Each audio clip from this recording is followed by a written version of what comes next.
If you need to ban a user from your Whop chat, this quick tutorial will show you exactly how to do it on desktop in just a few steps. This is useful if someone is breaking the rules, spamming the chat, or simply needs to be removed from your community. And before we jump in, if this video helps you out, make sure to hit like and subscribe for more simple how-to guides just like this. Alright, let's get into it. First, open your Whop community on desktop and go to the Chat app tab. From there, scroll through your chat feed until you find a recent message from the user you want to ban.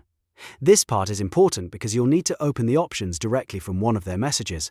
Once you've located their message, move your mouse cursor over the message box. When you hover over it, you'll see a 3 dots icon appear on the right-hand side of the message. Click those 3 dots to open the Message Options menu.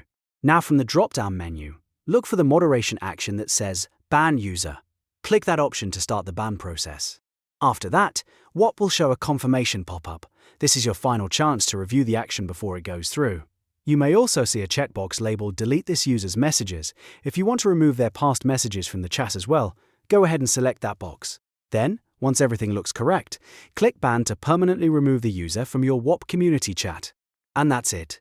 You've successfully banned a user from your Whop chat. It only takes a minute once you know where to click, and it's a great way to keep your community clean and well moderated. If this tutorial helped, please remember to like the video, subscribe to the channel, and turn on notifications so you don't miss the next Whop how-to guide. Thanks for watching, and I'll see you in the next one.